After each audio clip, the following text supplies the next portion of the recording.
Alright, now they gave another inflation report. The CPI came out, and it came out as 0. There's no inflation last month.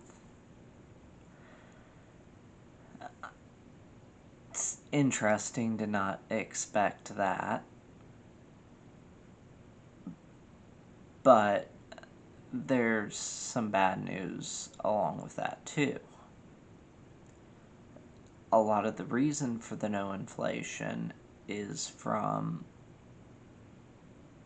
gas prices going down, which is a good thing, but the way it happened is because we are putting 1 million barrels of oil on the market from our strategic reserves, and currently they're at the lowest they've been since August of 1984. So that'll be interesting to see how we deal with that.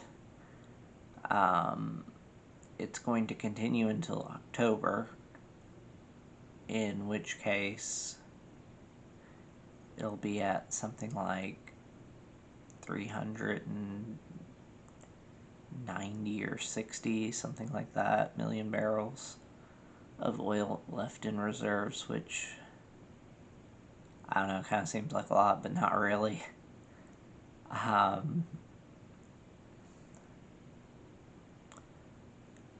But as far as what this means going forward for I-bond percentage, at least, it puts us at 5.2% for the next rate currently, with 2 more months though to come in, if I'm correct on that. Yeah,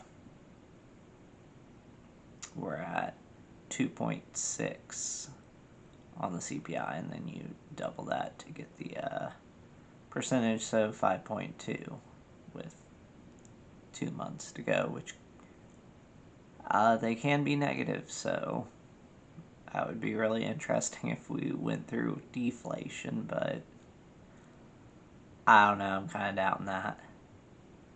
So even still, it looks like we're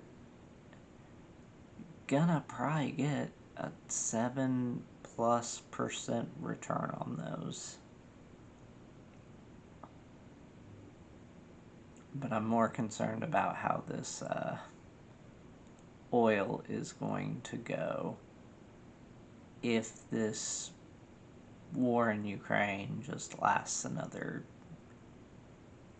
year. We were out of oil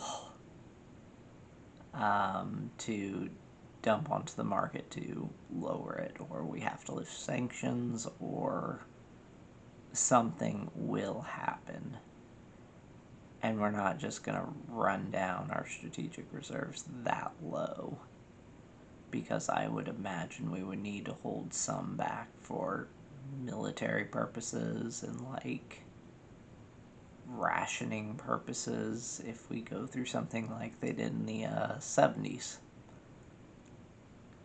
So I don't know, and I think it's going to be really interesting when we try and rebuild the reserves. How is that going to happen?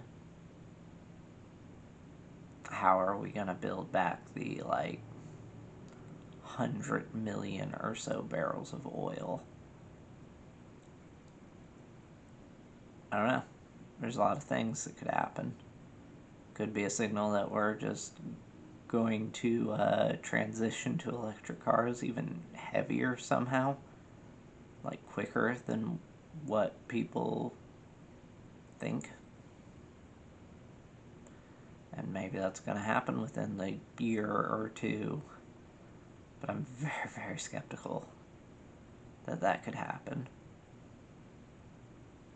Maybe in 6, but not 2.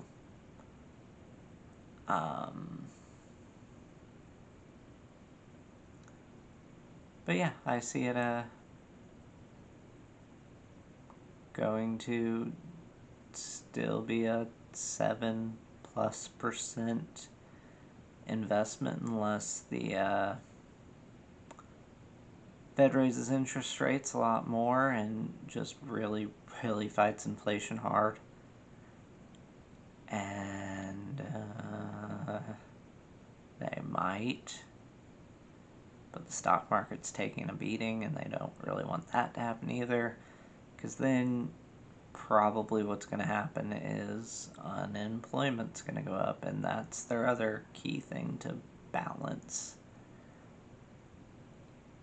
So, I don't know.